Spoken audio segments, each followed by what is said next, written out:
Welcome, everybody. It is time for the Q&A with Michael Bonner. I know you guys are thrilled. So many tweets are blowing up right now. I get to be the tweet czar here. So it is going faster than I can keep up with. But man, Michael, you have moved people this morning. One of my favorites is, didn't think I was going to church this morning, but here I am. No, I'm just trying to have fun. I mean, honestly, I'm learning that truth. The truth is truth, and I think we're at the point now where we're just honestly just recognizing that there's some stuff that needs to change, and that we have already been in the right vein or lane to get those things to happen. So I'm glad people are just fully understanding that. That makes my heart happy. Awesome. So we're going to wait for the questions to start rolling in. We've got 12 viewers jumping in. Last we checked, we had quite a couple of thousand of folks tuning in. So I know that they're jumping over here as they finished listening to your keynote. So they're going to start hitting us up real soon. No problem at all. So I just want to start it off with, when did you think, or when did you know that you wanted to be in education? So for me, I would have to say, so I went off to college in 2008, and I had a Division I basketball scholarship. So I was, just like most kids in certain areas, they think they want to go to the NBA. I was completely unaware of that. Everybody can make money. It just depends on what you're doing, right? So I went off to college and I was majoring in psychology. And then I came to the point, like, I don't really like talking to adults about their problems for 3-4 hours out of the day. Like, I don't know if I feel comfortable with that. So what ended up happening was, while we were on the basketball team, we were going to different schools and doing read alouds. And the great thing about that is, with the read alouds, what made it cool was that when we walked in, because I'm so tall, and I'm one of the shortest ones of my teammates. I'm 6'5", but some of them like 7 feet. We're walking in and they're looking up to us like, who are these giants coming into this room? And that feeling never went away. That feeling of watching the impact happen was something that really touched me. And I switched my psychology major then, and I haven't looked back. Education is not what I thought it was, but I'm glad that it's actually better than what I thought it was. I'm happy about that. That is awesome, and I'm tickled by the similarity to my experience too, because I was a soccer Division I player and was doing psychology as a major, but I trudged around in psychology for a little bit before I made my way to education. So I can tell this because you're so brilliant. That's obviously. So one of our first questions is those crucial conversations. How do you start them, formal or informal? Okay, so great question. So what I have learned is, we know that certain questions are extremely touchy and sensitive. But what I have learned as an educator is that the best way to maneuver that, specifically with parents that have problems with politics being taught, I would say find a way to use current events. I use current events all the time in my classroom to connect to a type of standard or something that I'm teaching, right? So for example, the good way to talk about politics with my fourth graders explicitly is, we were talking about no taxation without representation. That was the first colonists, and they were frustrated that King George III was taxing them, and they didn't have any representation in British Parliament to actually stand up for them while they were here in America. So then I was able to tie in the election. I was able to tie in, you vote for who you find your values aligned to, and who do you find your values aligned to. And the cool thing about that as well is that our school, every Tuesday, Mr. Clark goes through those tough conversations with our kids, and he does it in such a way that he uses current events, but he provides both sides, the far right conservative side and also the far left liberal side, and he allows students to come to the conclusion of, what do you think is best, what is best for your community, and how can you analyze it. We also do fact checking with them so they can have fun understanding that just because somebody says something doesn't automatically means that it is true. A website that, if you want to look and having those fun conversations with, as far as informal or formal, and I suggest to everybody, it's called AllSides, ALLSIDS.org, allsides.org. That website is really fun, especially for those from 5th grade all the way up to 12th grade. It actually takes the articles and it separates them and categorizes them based upon which viewpoint they're coming from, because media is biased. So they have articles that are far, far right. They'll put them in the right column. They have some that are not as biased. They put them in the middle, far, far left. They'll put them in the left column. Definitely great having those conversations. But what you want to recognize is, while some educators are scared to have these conversations, our students are already having them. Look on social media. Like I have screenshots in another breakout session presentation where they're just lighting my phone up because they're seeing everything that's going on and they're trying to make sense of it.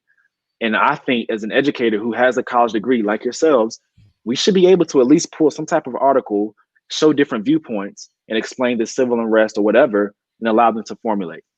For sure. We've got this great question from Lauren. As an ELA teacher, a first-time teacher, how do you find the balance between providing model work but not stunting their creativity or potential? Great question. Phenomenal question, Lauren. So for me personally, the sun is coming out. So Lauren, you must have known, the world must have known that you're going to ask that great question.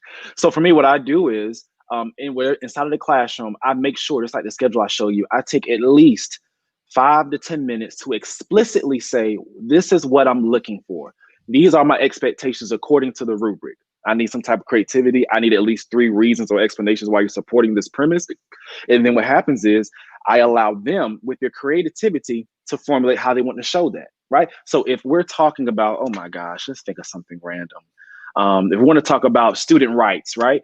I can say, well, hey, these are my expectations. You need 3 reasons to explain why students should have rights or shouldn't. And I want you to display that in a creative format. I'm a model for you how I would do mine. Look at how I have my 3 reasons. But then I tell them, this is your choice board, or these are the choices you have to display this. You can do it through spoken word. You can do it through a written article. You can do it through a poem. You can do it through a fake commercial breaking news on Flipgrid.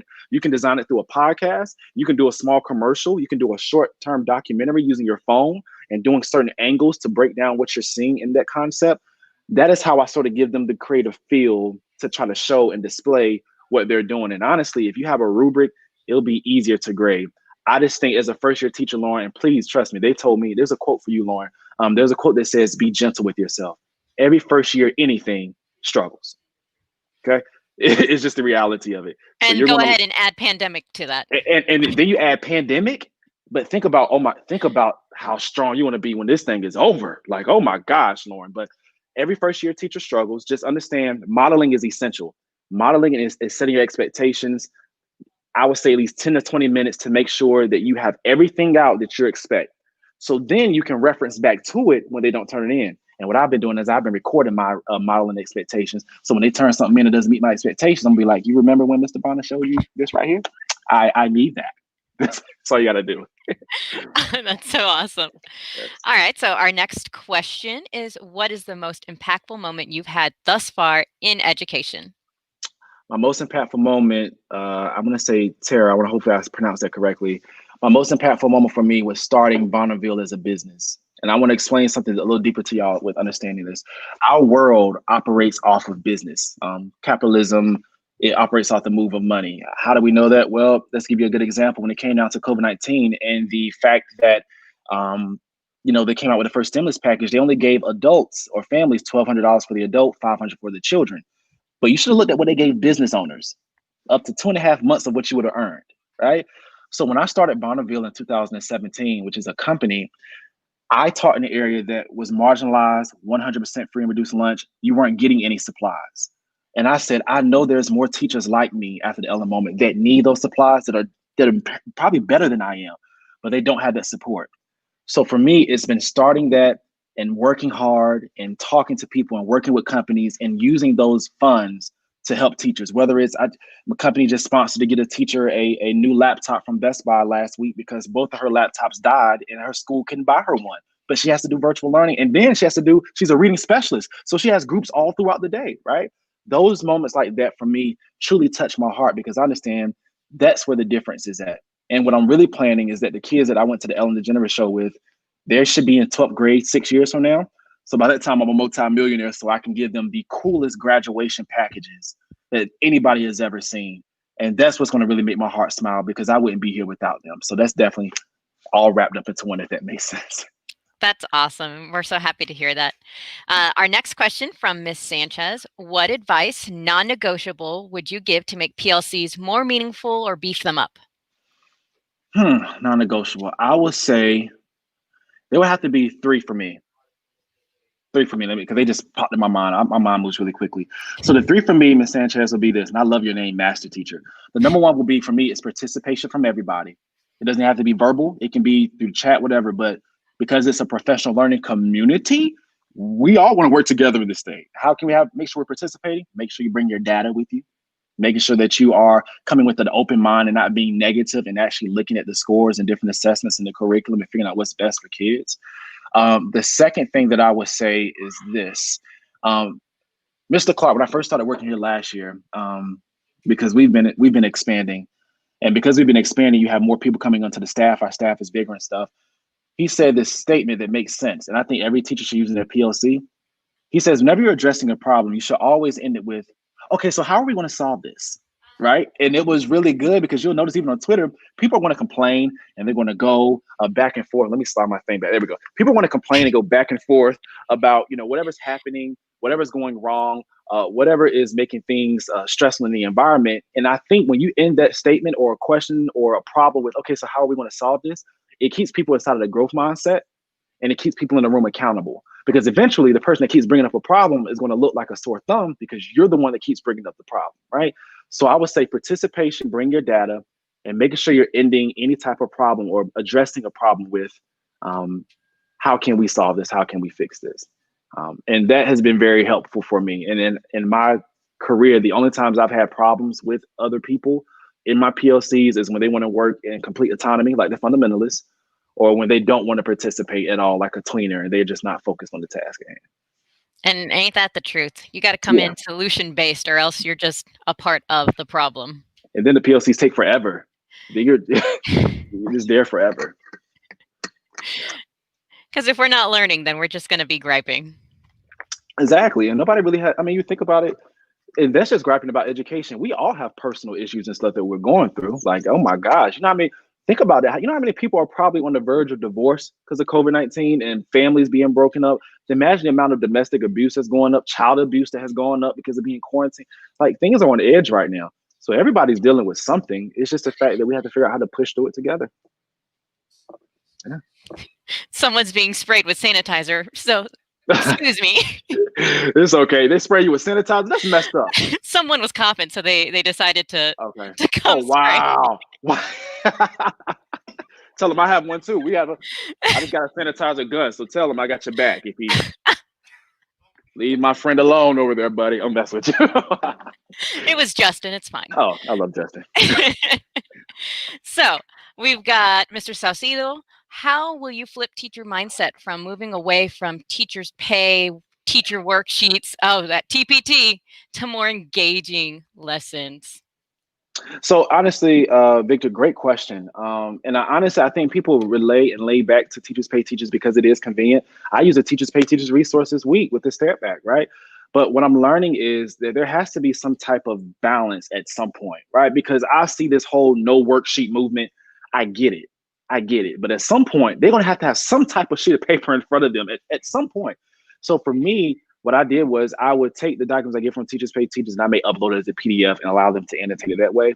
I just want teachers to understand that there are tons of rubrics, and even in today's sessions, there are going to be different ways that you can assess if a student knows what they're doing or what they're talking about based on what you do. So, right, I teach vocabulary explicitly. Shout out to Corey Collins at the Ron Clark Academy who put me onto the vocabulary program. So, Victor, for me, I could either give them the worksheet to let them fill in which vocabulary words go with each definition. I can allow them to go to Flipgrid and create a skit using 3 vocabulary words and see if they're using it in the right context. I can allow them to create a type of song. Like, there's ways to play with it, right? I can allow them to create a poster board, some type of graffiti work with the words and explaining the meaning, why you put this word here, to break down, do you really understand the context of what that word means? There's ways to play with it, but it's going to take people learning how to fall forward. Like, you may mess up, but at least you're falling forward and understanding that it's okay. So that's how I would say it. I would say don't lean on Teachers Pay Teachers all the time, because some days you're not going to find the exact resource that you're looking for. So sometimes you have to create. Use it as a tool and not a crutch. Exactly.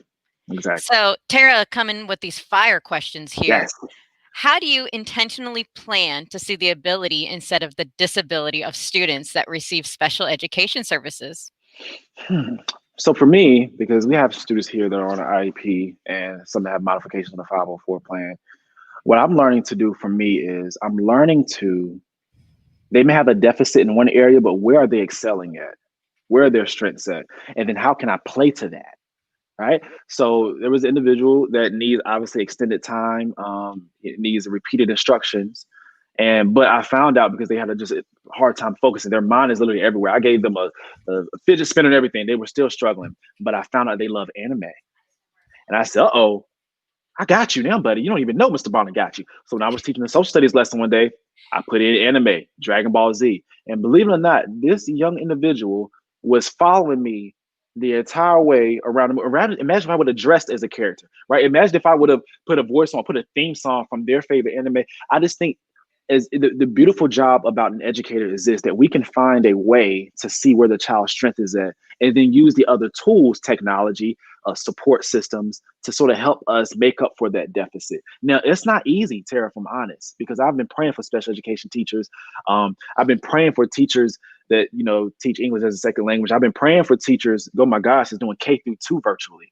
It's not easy. But I do think that it can be possible. And I think that's the power of us collectively working together to figure out, what are you doing? This is what I'm doing. Maybe this application may work. Maybe it won't work. That's what we can do. But I definitely agree with you that we can do a better job of looking into their ability. Hands down. Hands down. Absolutely. We got to play to their strengths and see what they can do instead of focusing on what they can't. Yeah. Yeah. I agree. All right. So You're getting we're getting excited about the anime. I love it. I love it. Definitely. But I just want to thank everybody for even taking the time to reach out. Like right now, like I showed you, you probably can't see it, but and there it is. So that simple texting thing, people have been texting the thing, which is cool. So don't ever feel like, I don't ever want to be the person that comes and speaks and then we're out. We can have a continual professional, just collaborative relationship as the future goes in. So it continues to go forward. So I just want to thank everybody for showing up. Absolutely.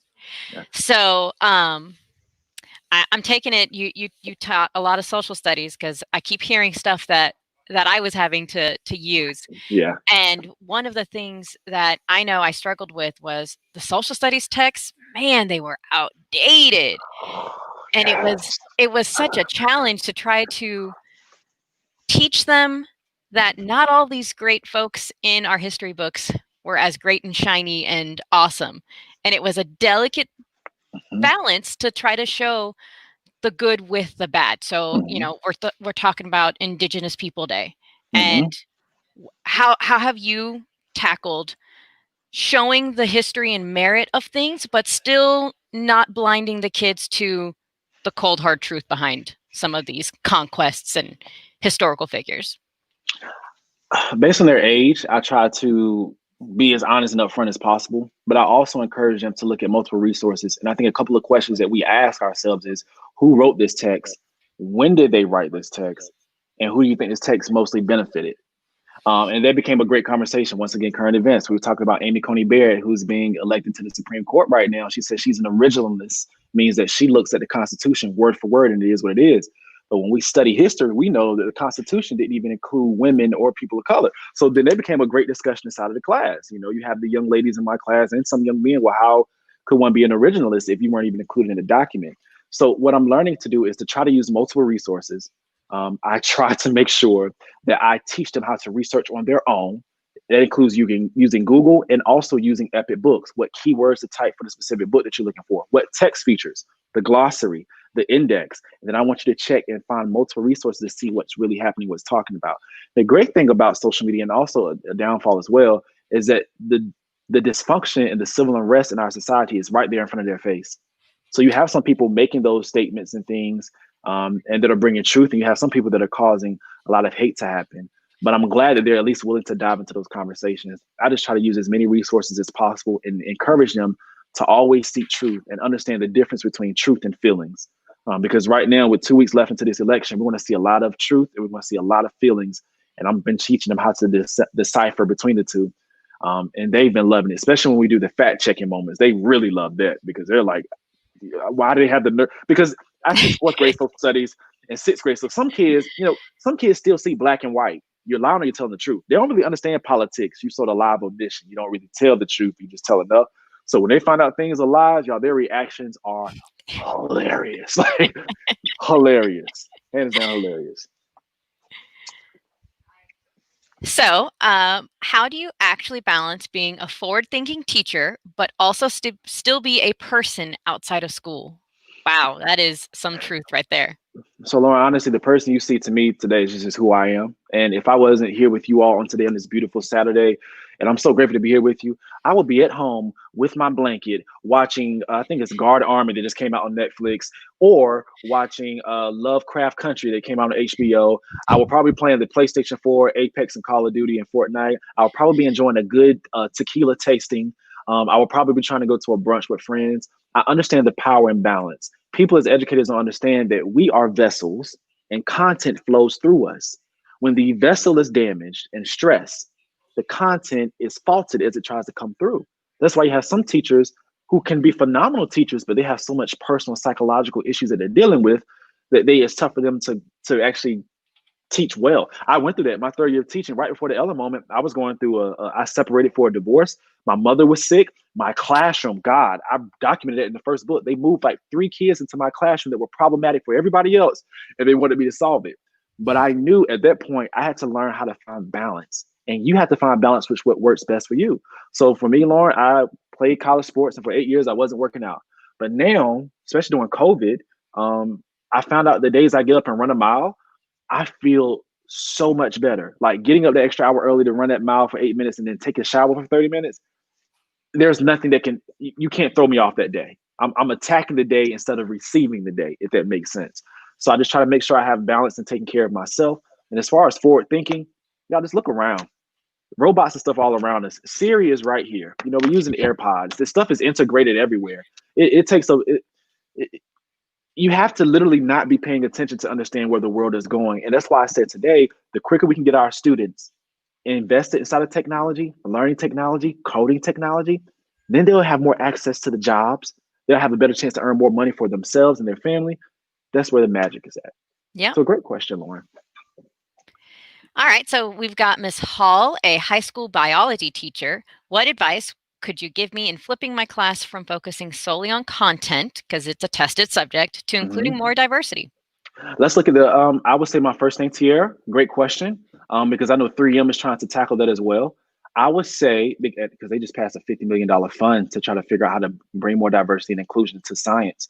I would say try to find representatives within that particular, if you're talking about photosynthesis or whoever the character that the standard tells you to teach about, try to find people of color or more specifically women and women of color in that specific field that you can highlight, right? I'm finding that that's very important. So, for example, with social studies here in Georgia, they're telling me explicitly to talk about Benjamin Franklin, Paul Hmm. Revere. They're telling me to talk about it slipped my mind. Oh my gosh, now it slipped my mind. But so many different King George III is telling me to talk about the Stamp Act, and as you notice, and it talks about it says the soldiers of color or the certain regiment, but it doesn't list anybody or a woman of color in that particular standard. So I have to do the hard work of, I don't know who else had an input or play inside this particular field. Check out this individual right here. Because students are looking for a mirror. They're looking to see somebody who looks like them. I'll be honest. I'm Black men are only 2% inside of the education field. Ron Clark has been down the hallway, has been my mentor for 4 years now. I enjoy having that relationship with him. But when I saw Baruti Kafel, or if I saw Dr. Anthony Muhammad, like I said, or Chris Edmond, or just so many other Black men like myself in education, it hits a little different because I'm like, oh my gosh, I can be successful like them too. So I would say pulling people from those different areas and points of subjects and standards and try to tie them in. Like I can give you a good example of how I'm trying to do better with it. I read a tweet that made so much sense, and it said, if you're always reading a children's book that has a set of parents that's a mom and a dad or a man and a woman, you're sort of almost setting your kids up to believe that's what the norm should be. And they were so right, because I have a kid in my classroom that has two moms, right? So in order to bring that diversity and inclusion, let me go find a children's book. Let me go find a mentor text to go read from and create that discussion in my classroom. And the moment a kid says, yeah, that's not right, who says it's not right? Oh, societal norms. Well, societal norms also says this about you. So should we hold on to society norms or should we work in empathy? it could be able to work like that. I just said a lot. I'm sorry. No, that's straight fire right there, because every kid looks for representation Hmm. of themselves in the history, in the text, in whatever that they're going over. Yes. So, man, that's powerful. We had a request if you could share the Yep.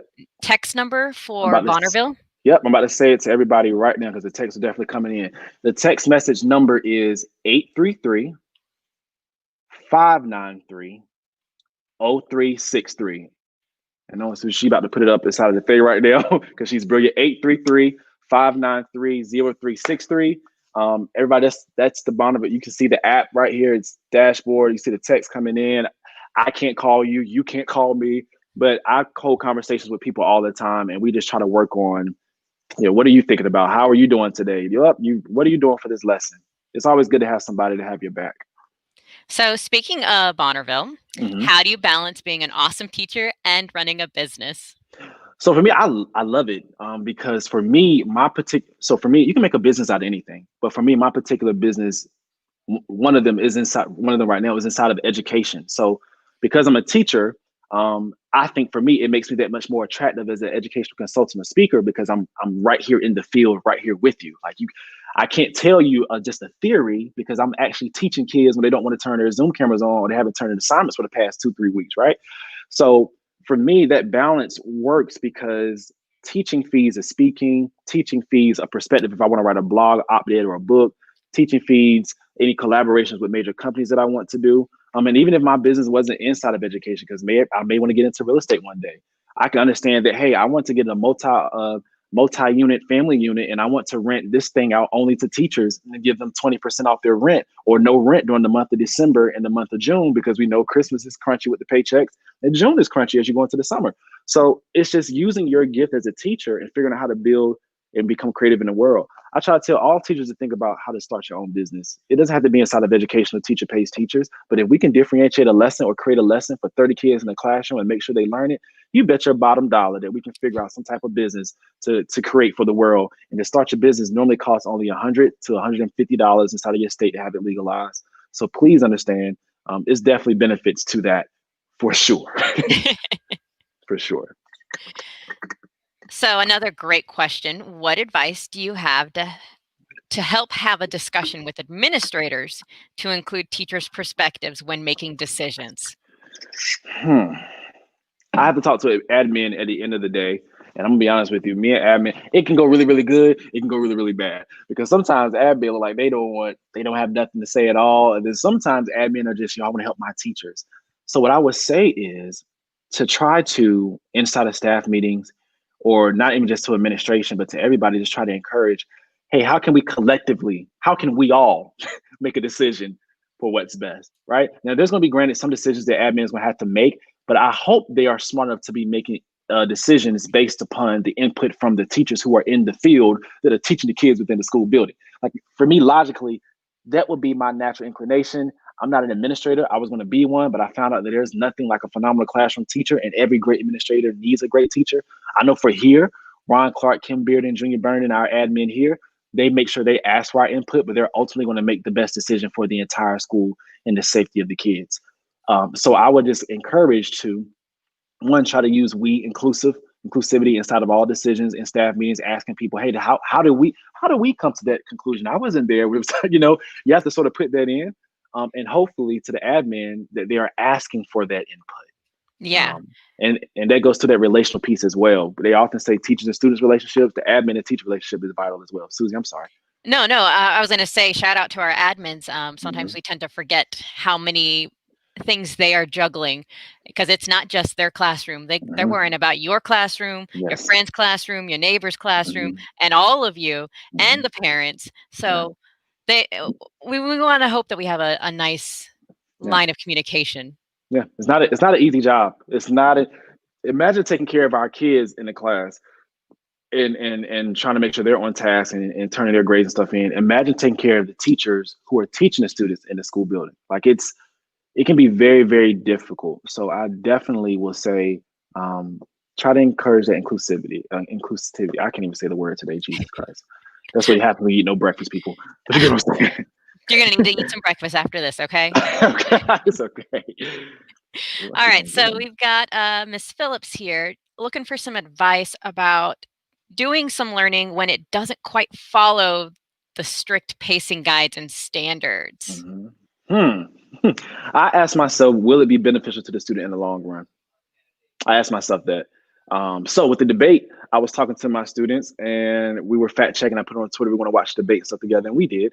And then I asked myself, should I teach them about ethos, logos, and pathos, which is basically, the emotional, the logical, and the factual side of presenting and speech.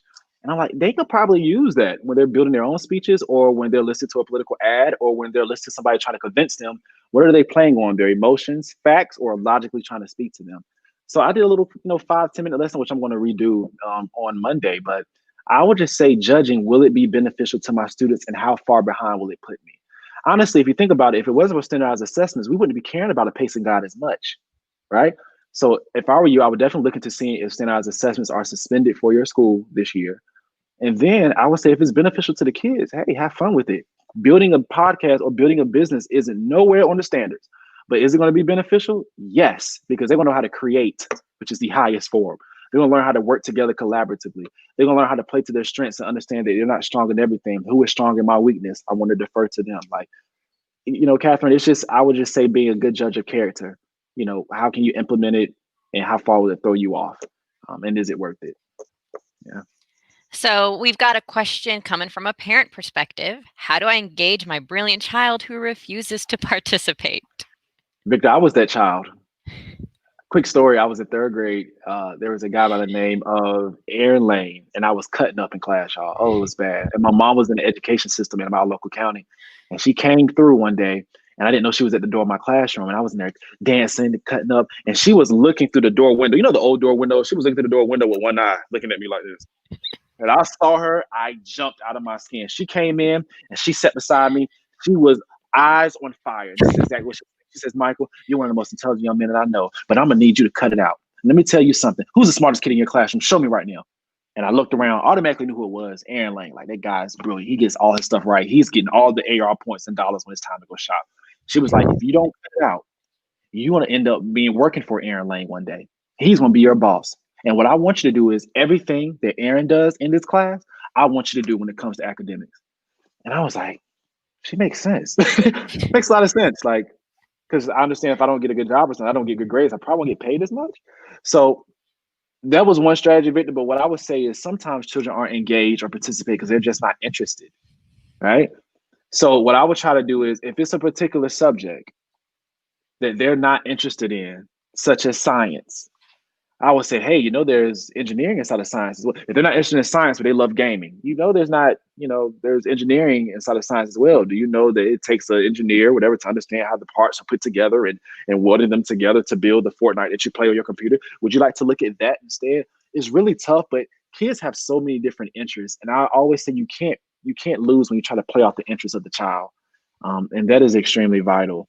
So I would say just try to figure out what are they truly interested in and then cultivate that. My mother always called me a DA. I never thought I would be a public speaker. I had a C in public speaking, but I did love to talk to people. I love being around people, and I love debating with people sometimes in discourse. But come to find out, because they encourage that, it's worked out to my strength as an adult.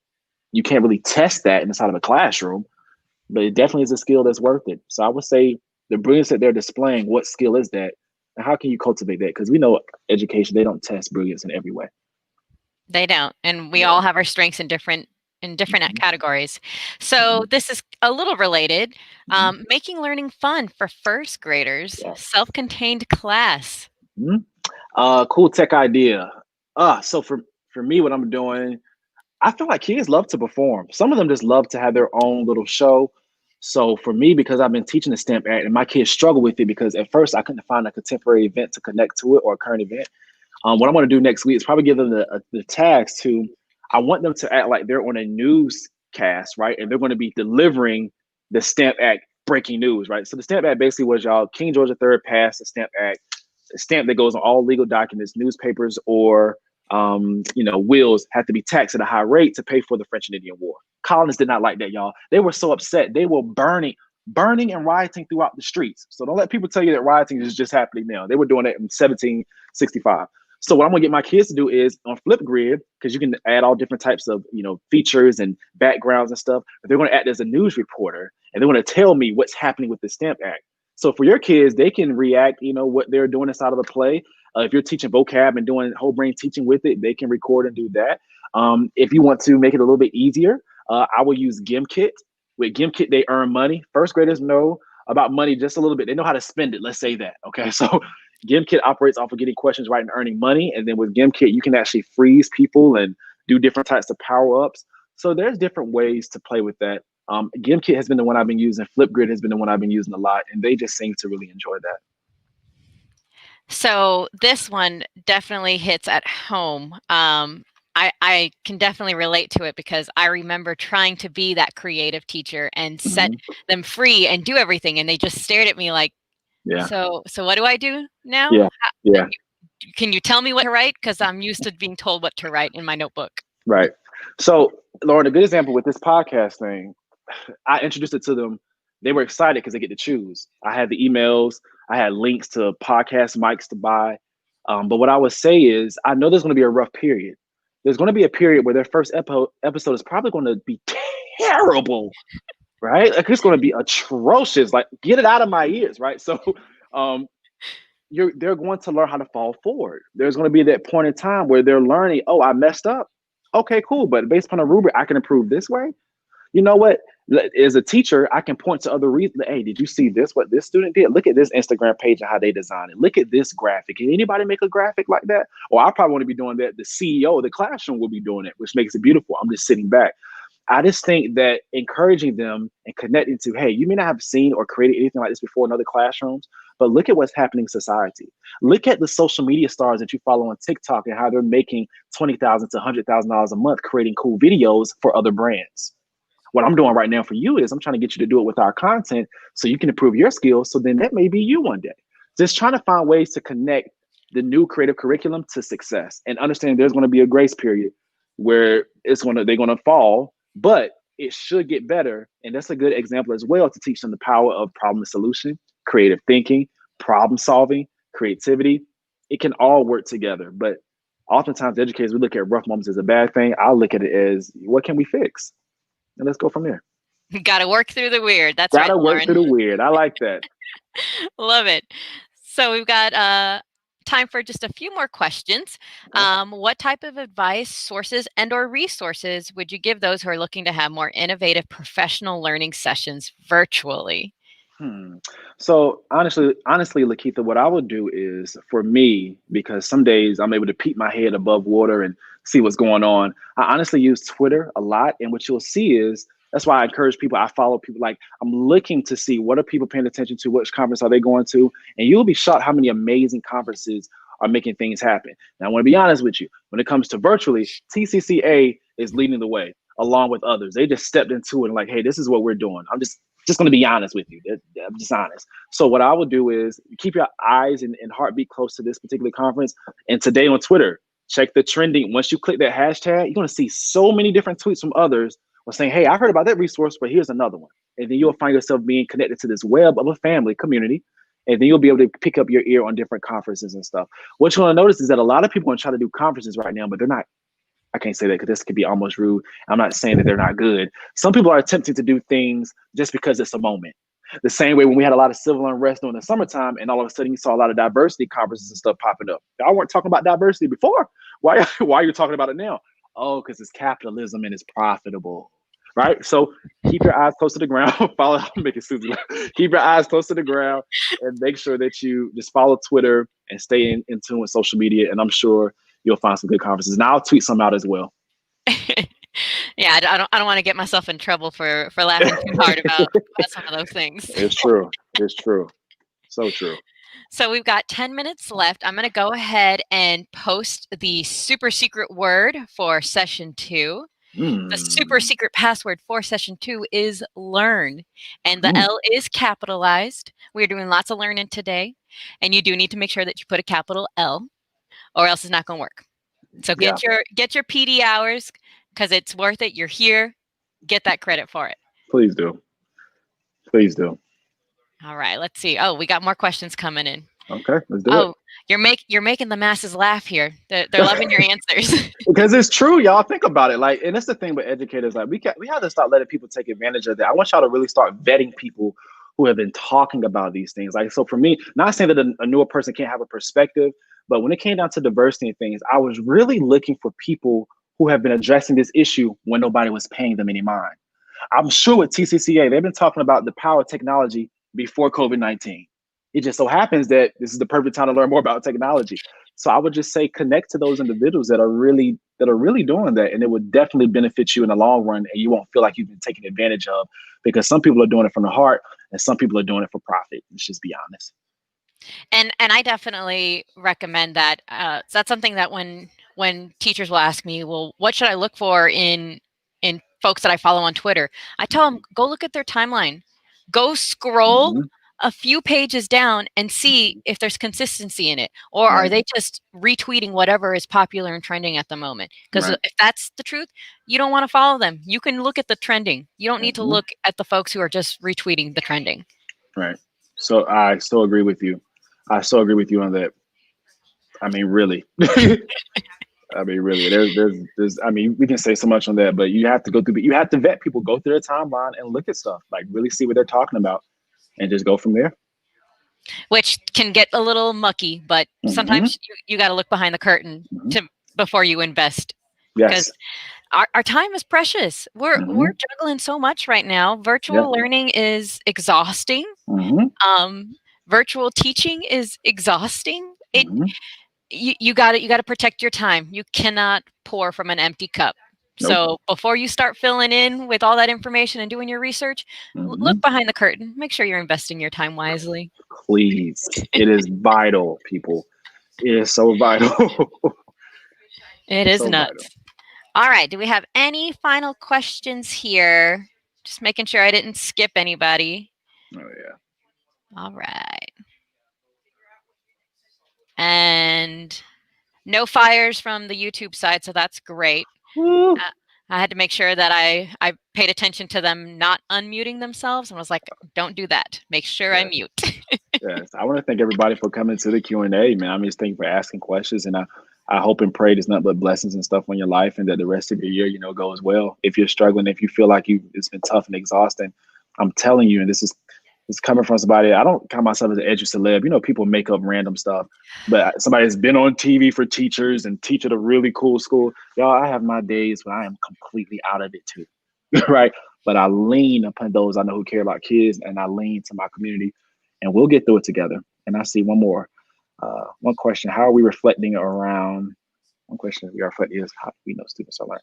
Oh, so how do you know students are learning? Yeah, that's a good one. Let me tell you that, because y'all, I think sometimes social media irritates me, because people will say anything for a like or comment. Like I saw one point in time, I saw the whole no worksheet mode. Now I saw that there's like a whole no grading mode, and I get it. I think that comes from because we've done so many worksheets and so much grading. But the reality is, you can definitely find a way to assess students and figure out what they're learning just by through conversation, just through by questioning. That's why I love using Flipgrid so much, Tara. Like, when I'm talking about what's going on in my classroom, hey, give me a recap of the 3 things you learned from my class today. I could find out if their Zoom was on, if their mic was on mute, if they were even there in class, or they just had their stuff on, was in the bathroom playing Fortnite. And if they went and asked their classmates before the Zoom thing, at least they were still working because they learned the content for that day. So I just think there's different ways of seeing how students learn. That's why I'm excited about the podcast, because they're making the content. If you don't have no Mhm. content to talk about, that means you haven't learned nothing. If you haven't learned nothing, oh, it may be me, right? So it's ways to play with it. I just don't want you to get stuck into just one way with the worksheet. You can do it. That's why I did the digital Bloom's taxonomy. You can Google it, digital Bloom's taxonomy. It gives you a plethora of different ways to do so. And then last question that we'll squeeze in here. What advice would you give to teachers teaching virtually and in person, face to face? Because I see another person ask that question as well. Honestly, Mhm. Lakeitha, we were supposed to go back virtual and face to face this Monday, but COVID cases have spiked inside of Georgia like crazy, and amongst our families.